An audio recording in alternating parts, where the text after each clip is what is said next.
see if this is working.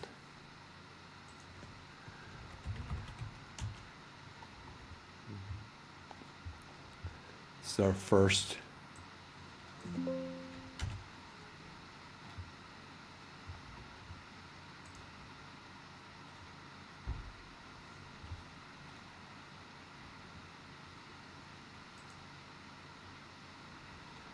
It says it's streaming to both LinkedIn and live streams. So I think we're. Oh, I see us.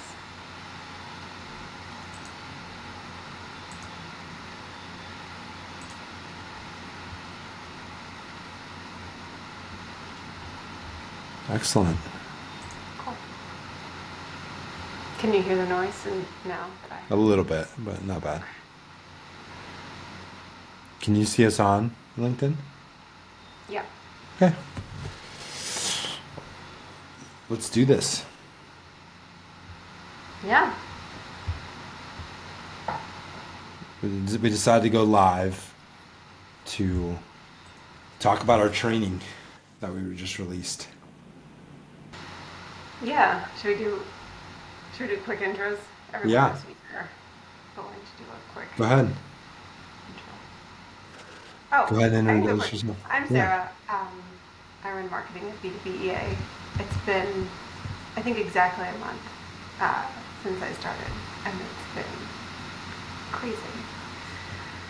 I was working on a LinkedIn post because in a month we've launched 2 trainings. I think the membership increase has been like 200% month over month, and we rolled out like the global B2B e-commerce world conferences. And we have like real stuff going in LinkedIn, real stuff going in Instagram, real email marketing. Like those are the results, but the actual stuff behind the scenes to make Yeah. that, there's like 15 things behind the scenes. Yeah, there's marketing going on. So it's Yeah. cool. No, So it's been like, super fun. And yeah, we rolled out the e-commerce training. I think we did a soft roll on social end of last week. You know, we thought about doing this like not right before the holidays, but we were like, no, let's wait till let's do late December. it. That was my marketing input. Let's get this in. Let's get this in late. But then we did a real launch this week, and it's been really strong pickup. Like I've been really excited and sort of humbled at the pickup and response we've had so far. We've had daily people finishing the course, passing the test, and then posting their certifications online. I mean, that's just so tremendous. It's Every cool. single day, there's a new one, Yeah. or a new couple, and I think after the first, we'll see, you know, maybe even dozens per day finish it, which would be tremendous. So fun. Yeah, it's really fun. Um, so yeah, I wanted to ask you about how this came about to sort of to move like all of the knowledge you have in your head about B2B e-commerce and translate it into a training program, because this is really it's your Yeah. face. You're doing the videos, you're providing the training, and it's really your I was experience. reminded of that halfway through, how I had to just keep taking stuff out of my head. Um, I mean, first of all, I think this training is something I've taught for years in a bunch of different ways, right? I've spoken everything I've put in this training are things that I've spoken about. I've done podcasts about, webinars about. I've formalized it kind of into training at software companies and agencies, at manufacturers, at distributors. So in some ways, I've taught this curriculum, but I've never formalized it and put it into a structure and an outline that I felt made sense to teach someone from the start. And how this has started, my daughter, my oldest daughter, everybody knows me knows I have 4 daughters. And I always start with stories about them, but this is an origin story for her.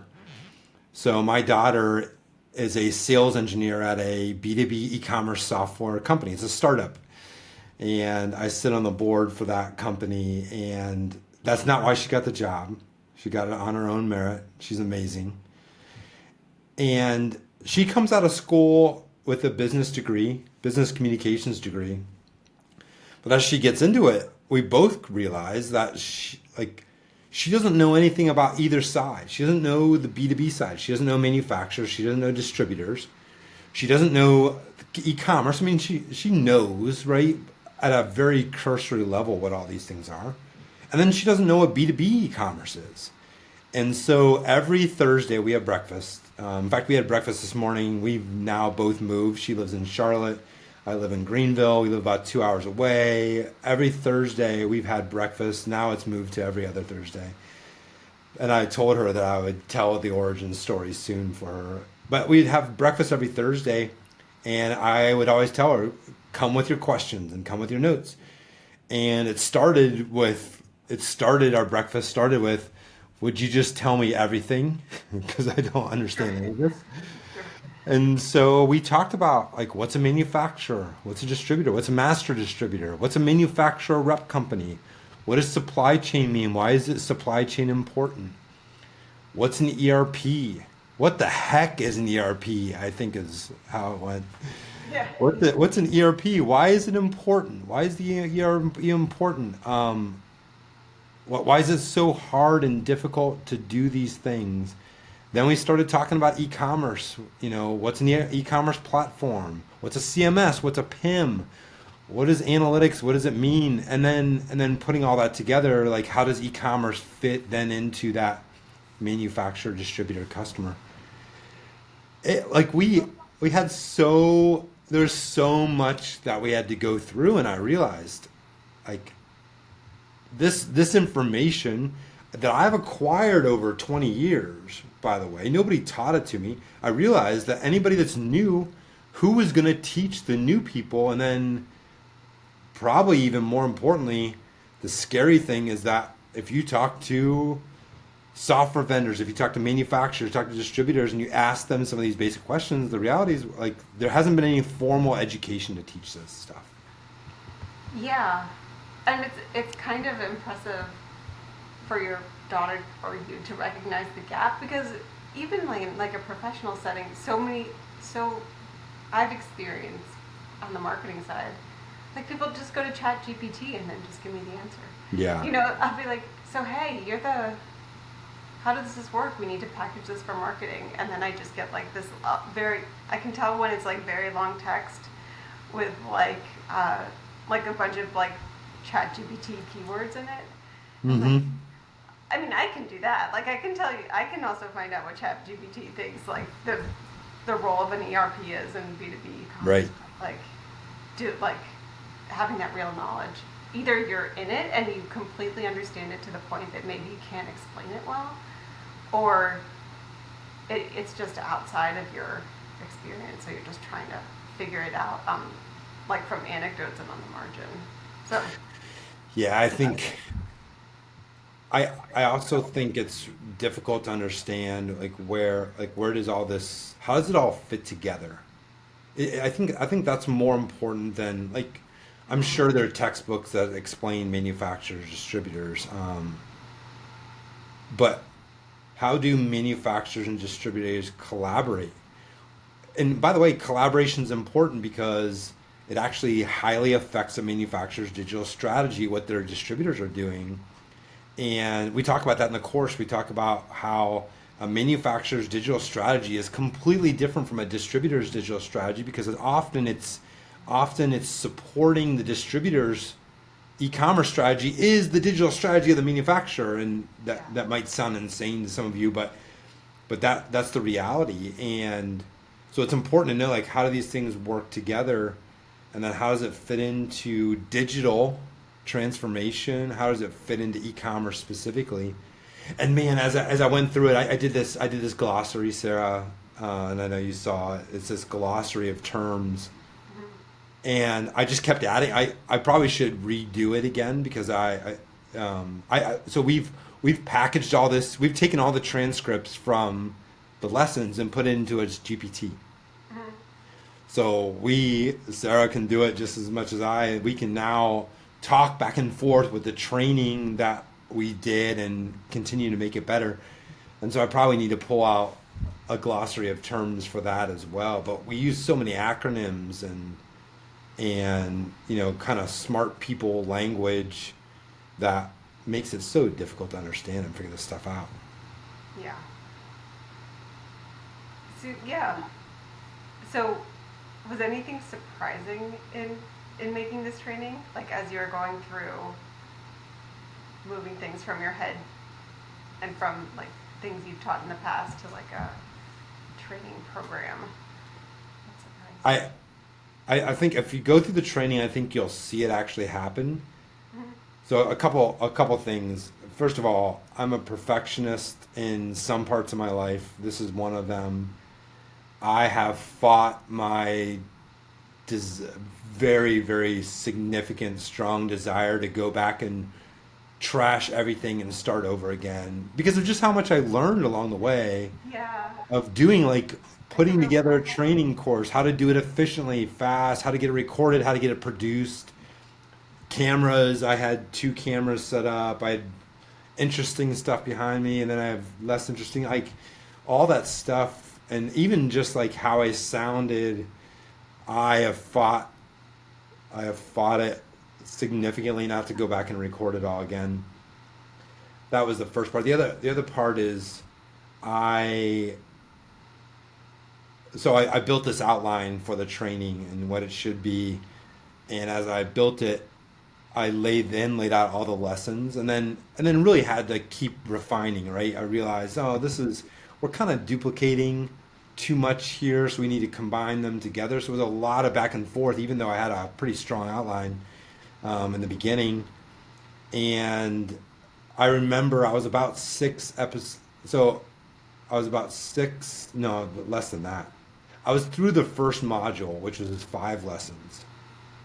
And I remember looking at my outline and realizing I had 25 total to record, and I was exhausted because I was recording in the evenings and on the weekends and doing all that stuff. I was just exhausted. And I remember looking at that saying, "What did I do? Like, what did I commit to?" And by the way, when I say commit to, I committed to myself. I committed to you guys that because we wanted to do this, and I was about probably 15% of the way through, and I was like, I don't know how I'm going to do this. I do not know how I'm going to do this. Yeah. And I fought through it. There was another moment.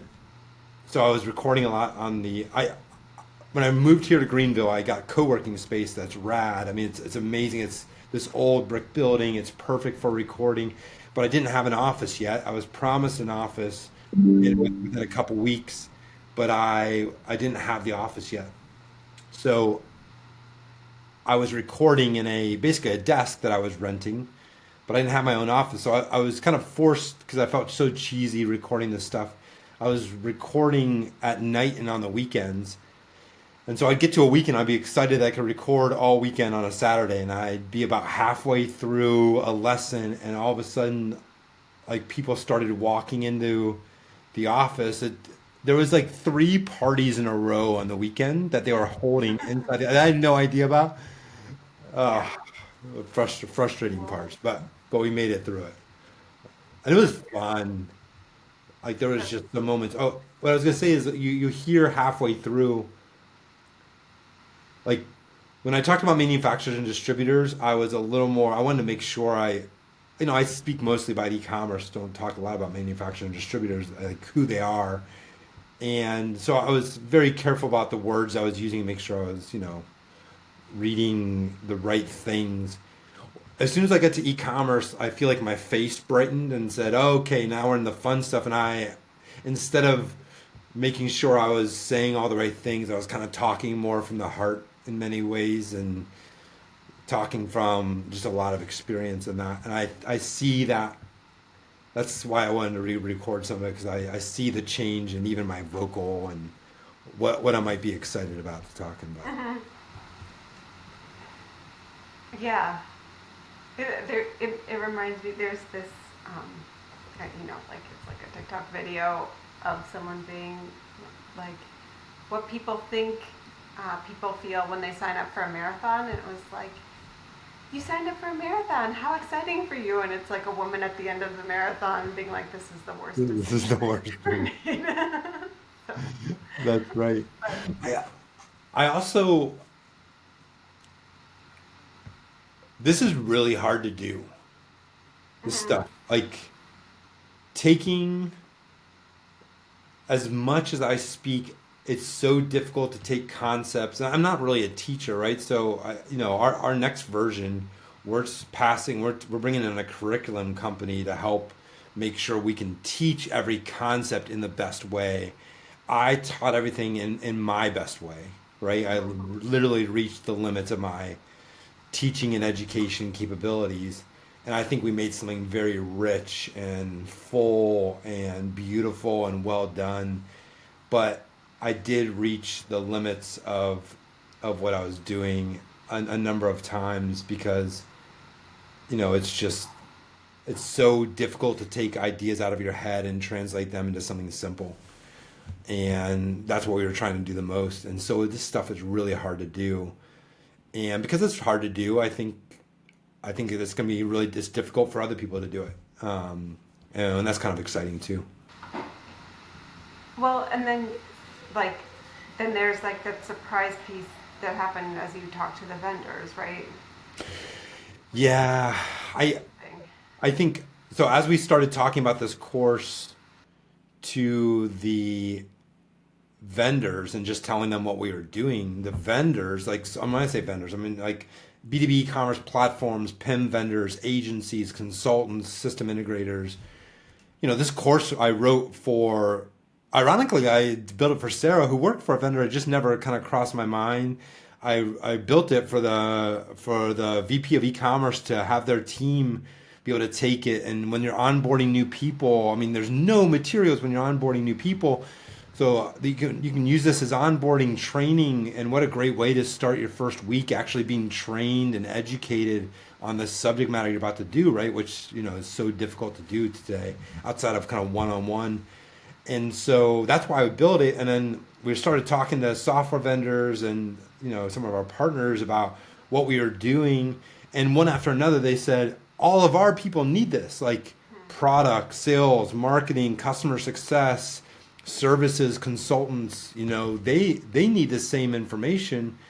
And I remember Brett and I were literally on a phone call. Wish we would have recorded it because the light bulb literally went on for the two of us. Like, oh, this is not for the practitioners. This is for the industry, the entire industry, executives, SEO people, technical developers, leadership, software agencies. Like it's for everyone. Like this is the baseline by which we can all start it as an industry and say, okay, well, we all understand the core basics of what this should look like. And frankly, that led to other things that we decided to do. We had already planned to do the customer adoption training, which we're working on right now, and we decided we were going to build a course for vendors that is for go to market, like teaching how to market to, how to sell to manufacturers and distributors, how to talk the language that you and I, Sarah, like we now talk, you know, naturally. We don't talk about consumers. We talk about customers now. We don't talk about stores. We talk about branches. All these things that you and I have just learned over the last, 20 years, actually teaching that same thing. And the practitioner might think, oh, great, now people are going to be able to sell to me better. It's less about that. It's more about your partners. If you and your partners can be talking the same language, like imagine being able to talk the same language about customer adoption, customer acquisition, your business. Like, can't you have more strategic conversations if that's happening Yeah. instead of having to teach each other like your different languages? And so we really shifted, really the whole purpose even of the B2B EA, we shifted to we are going to be here for the entire industry. Our competitors, like the competitors of us as an industry, our competitors, our friends, our partners, our customers, I mean everybody across the board, like we want to uplift this entire industry.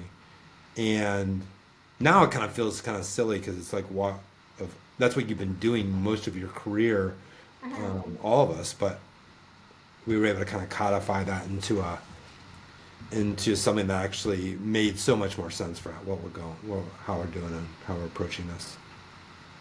Yeah, and you know, you and Brett and me have interesting perspectives on this from the product. You and Brett have both been on the product side. I've been on the Yes. consultancy side. You've been on the consultancy side too. Hmm. And I mean, even just getting your implementation partner and product company talking about the same things as you're talking about your Yeah. expensive projects is huge because usually one of those parties ends up being sort of the e-commerce expert in the whole deal, and ideally you want sort of that triangle of like SI, Mm. platform, and and manufacturer distributor all like talking about the same thing in the same way at the same time. Because yeah, there's just so much That's so communication it's that so happens. true, and even like your approach, like as you put together the materials of how we get the word out about this training class, and really thinking through, okay, who are we talking to? I mean, all that's just kind of come together to kind of craft a this core message, of what we're trying to, of really what we're trying to accomplish. Hmm. Yeah. Anything you want to avoid? Anything that you were like, whatever I do, it's not going to be. I'd like to avoid. I so when I started here, we had a really bad internet connection, Hmm. and like dragging and dropping and waiting 30 minutes for files to upload. I'd like to avoid that for the rest of my life.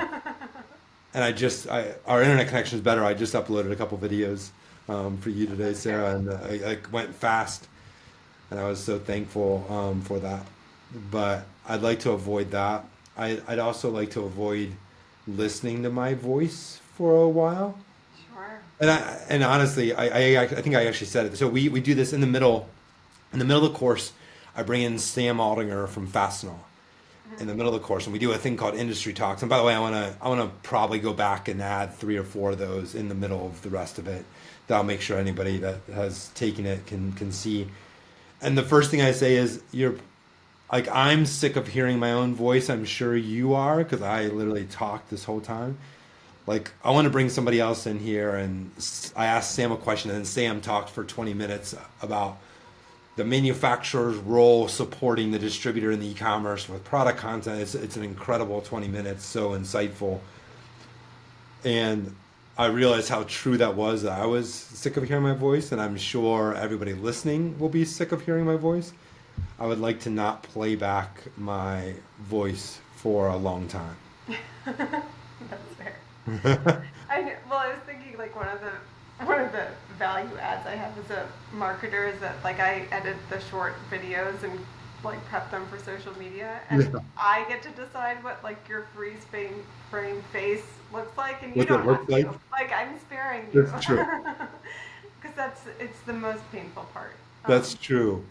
For everybody listening, so now, I mean, before Sarah joined, I would like literally, I was doing video editing. We had a little help, but now I get to just record and then not listen to it and send it to Sarah, and then Sarah says, "This is what should be shown. Do not show this." Though she said, "Show this part instead." No, it's good. But yeah, now we have social. We have short videos on YouTube and Instagram, Yeah, Facebook for the classics. yeah. I saw a Facebook post today or this morning, for the first time. It's Now good. my mom will be able to see it. Oh yeah, that's important. Mine too.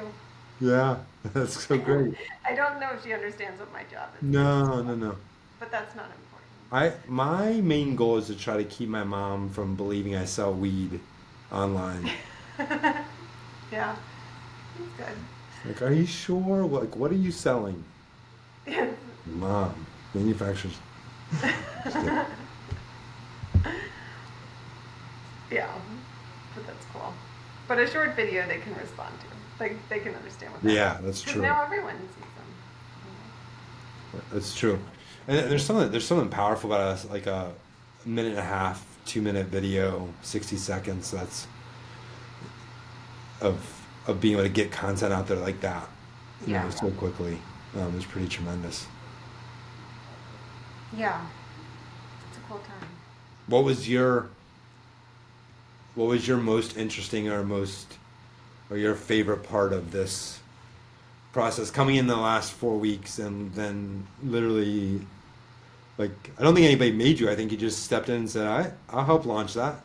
Yeah. And then you didn't just help launch it, you launched it. What was anything interesting stand out from you? Anything you learned in the process? I mean the the momentum and response has been really cool to see. Hmm. I think that was the most surprising is how engaged and responsive people have been so quickly. I think that's the most interesting Well, I think you're most surprised because you and I have done this. We've tried to do this before. thing. I mean, Like, you and I tried to do this 5 years ago. Launch a community yeah, twice. We had the digital branch community, then the academy, the B2X Academy, that were both very good, but it was just not the right timing. And so, like now coming into this, you're like, the timing is so right. I mean, you were talking about the vendors. Like 5 years ago, I feel like 3 years ago, Forrester put out like there's like a $13 billion B2B e-commerce industry, mm-hmm, and like all of the big players were like, for some reason, I feel like now is the time for us to get into B2B right. e-commerce. Um, but that was like 2 years after we had tried to launch the community. Yeah, that's so true. And so there was just the the vendor, like, I mean, the manufacturers and distributors have been around. It's not like they all popped up recently and they've been trying to figure out e-commerce for the last decade. But there's sort of a market change in the drive to figure this out well. I also think there's a market for community now that hasn't been there. Connection after COVID. I mean, the events that Brett just announced this week for B2B e-commerce world, like the amount of attention that's getting for people to connect live, connect virtually, and then connect on these different platforms. I think that's changed too. That people are just a little more used to it than what we were trying to do back then Yeah, I think that's true. too. I mean, well, yeah. Why else do you think it's different? What else do you think makes it different? I don't know. I think there's more ground. I think what's striking to me is there's more groundswell around B2B commerce across everyone. I mean, platforms, of course, and agencies and manufacturers, distributors. The outcomes don't match the groundswell, though, Yeah. right? So I talked to a guy yesterday that was doing, after 6 years, 8% of revenue, and that was thrilling, right, for the company. And I don't knock that at all, but it's not 30%, and so the outcomes that we've seen don't match. I think, I think that people are starting to crave frameworks, digital strategy frameworks, customer adoption frameworks, product content frameworks, selecting e-commerce platform frameworks, like what are best practices and ways of actually thinking through this. And there's nobody filling the gap. I mean, there's still, for all intents and purposes, I took off 5 years, right? I sold the company in 2019. I came back last year. I mean, that's 4 years. I came back and I was expecting to come back to I worked in B2B, so I was just working in a different capacity. I expected to come back to significant advancement that I'd have to catch up to. And I remember my first keynote that I gave, actually at Australia at Brett's event in Australia, and I came up with a brand new keynote. Right, it was cool. Like I'm not doing that old stuff anymore. I said, and so I get up and do this keynote, and it's cool. And and halfway through it, I start talking about customer adoption and change management. And I get done, and people are coming up and talking to me, and one after another, they're like, "Oh yeah, great keynote." You know what I would have really liked to have heard more of was customer adoption and change management. I'm like, wait a minute, that's what I've been talking about for the last 15 years, Yeah. and you still want to talk about it? And so the same core ideas and challenges are there. I just think they're amplified a little more than they have been, getting more attention, more strategic, some better resources through it. And I just think that's different from where we were. We were fighting for resources 5 years ago, 6 years ago. Yeah. And now I think we're fighting a little bit less for resources. It's more strategic and has a long way to go. Like, Yeah. Yeah, it's interesting. You know, like like some things are simple but hard, right? Like getting 8 hours of sleep, drinking right. enough water. Like it's simple to do, hard to execute on. And Yeah. B2B e-commerce is both complicated and hard, right? Like, and it's, yeah, Mm. it just is. Like it just, there's a lot of learning and there's like a level of complexity that just is part of it. And the customer adoption, while it can be straightforward, is hard because it's a lot of and change management. It's just people. Like the That's a people really portion is hard. that's a really interesting point. Hard and complicated. It's so true. I I think the irony of this is like we're playing up here, change management, customer adoption, digital strategy frameworks, product content. The you then start to scratch the surface underneath there of industry, like what is appropriate for Yeah. food service customers, what's appropriate for transportation, electrical versus industrial versus medical. Like we haven't even gone below that first level to look at the really complex. I mean, that's really we're gonna have some conversations in first quarter, second quarter with about digital supply chain. Mm-hmm. Digital supply chain, like if we think e-com is complex, digital supply chain, first of all, it's the Wild West in vendors and content. It's like what we were dealing with 10 years ago. And but the complexity of that business, like understanding it, is at a different level. And I mean, that excites me that that we have there's so much runway here in front of us and there's so much opportunity for other people, because by the way, I don't want to step into that gap. Like I don't want to be like Yeah, I don't want to be that expert. There's so much opportunity for individuals and people. And if I have one thing that I'm excited about this course is as you're coming into the community or connecting with people on the course, and in those conversations we're saying, hey, like you have a unique expertise in this area. Would you come in and lead, like you could establish a personal identity in this area and become an expert in this area. And by the way, there's so many people that need that from you. They need to hear from you individually. And oh yeah, no, that's exciting. yeah. I think one of the first projects I worked on with you at PDX Partners was pipes, valves, and fittings. A pipes valve, which is that's a way to go deep in a complicated. That's true. in a complicated vertical. Um, in my life, like the first 10 years of my life were primarily B2C. I did a lot of Right. skincare, so I knew a lot about like various skincare ingredients, which I'm sure is like fascinating. But to jump from that to like learning about the intricacies of pipes, valves, and fittings, like it's just, and I got like a surface level, but there's a Man, depth of knowledge about it's these so industries true. that are just required to do it well, and that's really cool. Things that we don't even understand. No. There's a level of complexity at that industry level, and then inside of every industry there's sub industries. Yeah. Yeah, it's very exciting to have so much like our content. We keep track of ideas on content, and I've been writing a bunch of stuff around digital supply chain and sub industries. Even not even taking like PVF, pipe valve and fittings is part of plumbing.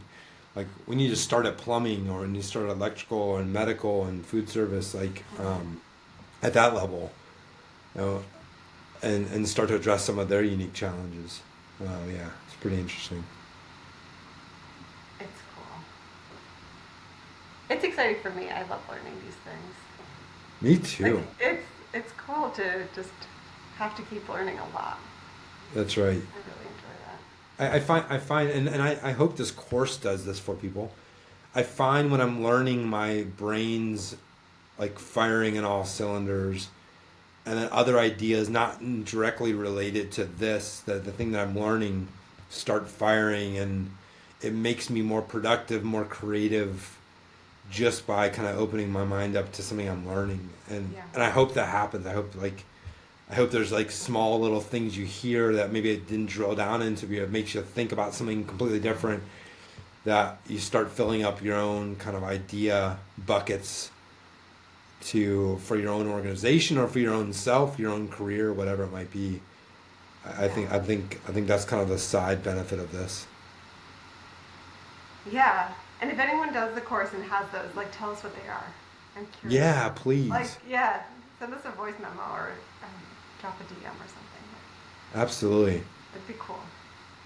I completely agree. Or if you just want to chat about this stuff, like we're super accessible in that way. I would love to chat about it. Or tell me what I did wrong. Like, what did I forget? What did I Yeah. forget? What did I say wrong? Send me all my errors. I know. Well, I have to. You told me there's no. I like all feedback, not good All feedback. I feedback. don't care about good feedback. I I, like yeah, all I have said feedback. that. I Like like all feedback except for good feedback. Don't send me yeah. good feedback. That's so true. I'll take the good feedback. I'm There curious you about go. the good feedback and the tangents that come out. And yeah, I'm just really curious. Absolutely.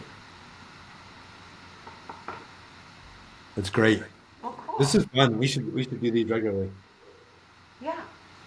These are easy to do. Maybe next time I'll take everybody on a tour of my amazing office that we have here. Yeah. It's pretty sweet. You can see my house and I don't know what in the background. Some people. Join it. Let us know what you think. By the way, we combined all of we in the beginning we were going to do pricing for this, like pricing per training course, and we decided, through negative feedback, by the way, not from any of you, but just as we were kind of battling about this internally, we just decided we're going to wrap all these things: the customer adoption, this certification, the vendor training, into one membership price. That's like, so, I mean, unbelievably reasonable. It's not even, Yeah. it's a couple coffees a month, cheap. So I think that's We'll pretty keep making exciting it too. easier. That's on me to make sure that it's easy to Yeah, access and get all the materials and get the most out of it. yeah, absolutely. Cool. Come join us. Come join us, Yeah. everyone. Yeah, write us. You can find us here. Yep. Write us here on LinkedIn anytime. Thanks for doing this, Sarah. Yeah, thanks, Justin.